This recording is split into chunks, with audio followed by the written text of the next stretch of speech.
Good morning. It is day 11 of Math AMI with Miss Robinette. I know you just missed me terribly. We have focused on primarily addition and subtraction of fractions since we've been going.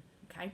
Today's lesson is going to be on multiplying fractions, and multiplying fractions is 10 times easier than adding or subtracting fractions, because in multiplying fractions, that's all you're going to do is you're going to multiply across the fractions, and then your last step is to see if you can simplify, which we've been simplifying in our previous fraction problems, but it was always the last step because there were making sure the denominators were the same, or changing the denominators, or finding the denominators. Now the denominators, that's not an issue anymore. When we look at these, the other thing that you have to remember is the multiplication sign is secret code for of, or of is secret code for multiplication. So when you look through these problems, you'll see them written both ways. The first one says 12 times half. Okay, and then the second problem says 2/3 of 15.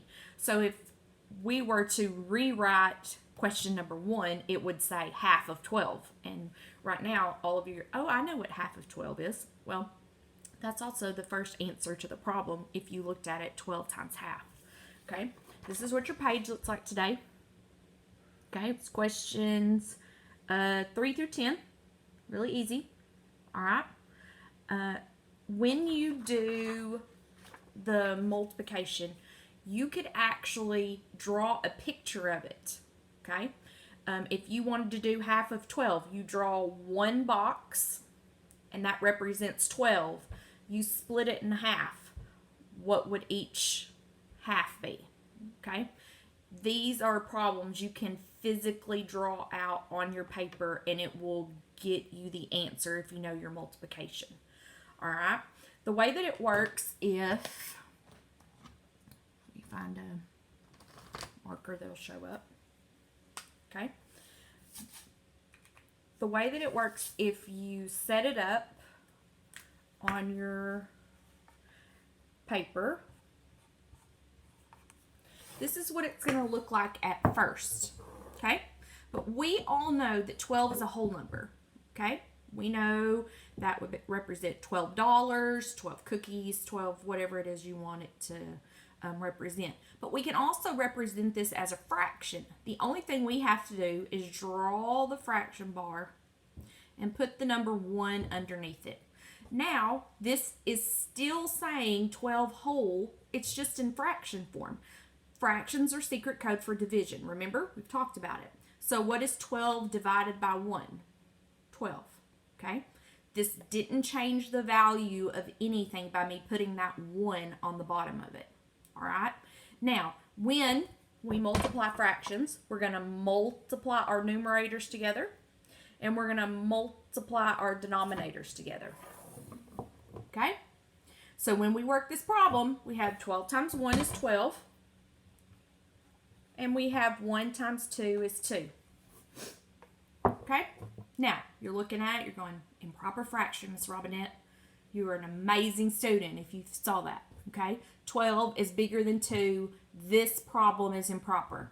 All right, the first thing you want to see is its division.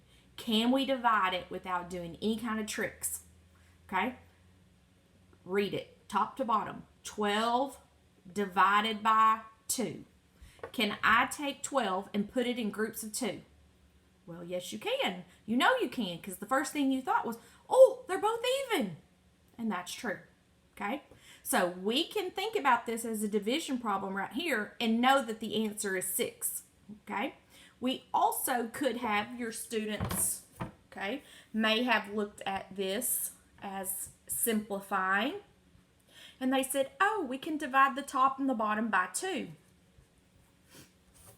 That's great. Then you come up with this. Again, anytime your denominator is 1, you're coming back to the beginning of the problem, full circle here. If your denominator is 1, you now have a whole number. We could write this problem simply as 6, or the answer to the problem simply as 6. All right? Easy peasy. All right. Look at number 4. See how they got it broken up into those 3 sections right there.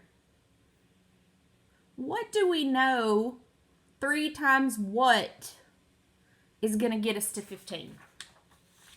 3 times 5 is going to get us to 15. So every one of those little boxed sections, they're going to be worth 5. Look at your fraction. 2/3. 1/3 is 5. 2/3 is going to be what? 5 plus 5 is 10. And then if we would have had all 3, which we don't, it would have gotten us back to 15. Okay? We can prove that with our math also. Okay? We're going to set it up. 2/3 of means multiply, 15. So when you first write it down, it's going to look like this.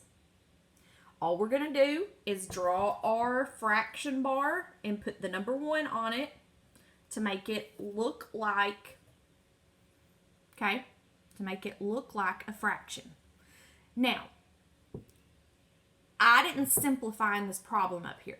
When we were at school, we were practicing looking at numerators and denominators in multiplication of fractions to see if we could possibly simplify before we ever multiplied.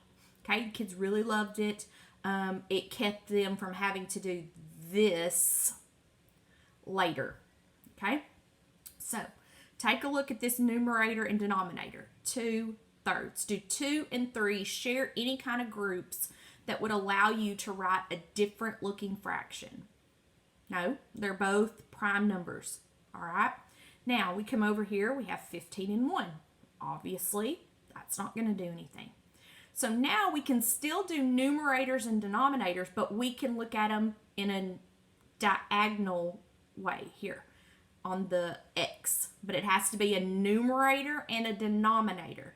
It can't be 2 denominators or 2 numerators side by side that you're comparing, okay? So if we look here, 1 and 2, those are both prime. We can't do anything with those. But then look here, there's a 3 and there's a 15. They have things in common. They have groups in common. This is a group of 3, and 3s can skip count to 15, okay? So we know right now we could pull out groups of 3 and make this problem a little bit smaller from the very beginning. So if I mark this out, 3 divided by 3 is 1. Okay? And then I'm going to mark this out because 15 divided by 3 is 5. Okay? Now, notice all this really is 1/5, and 1/5 is an equivalent fraction to 3/15. I'm going to multiply straight across. 2 times 5 is 10. And then 1 times 1 is 1. Now, look, what do we have? We have 10 over 1. 10 divided by 1. However it is you want to say it or look at it or talk about it, this is just simply 10. All right? So, there's your 2 problems to think about. Now, if you want to, you don't have to do this over here. You can go back to like we did at the beginning. You could have multiplied this out. 15 times 2 is 30. All right, so I'm going to write underneath here. I'm going to write that down. And then 3 times 1 is 3. Okay, this was the answer if you did not simplify. All right, but we know if we look at this as a division problem, we can do 30 divided by 3.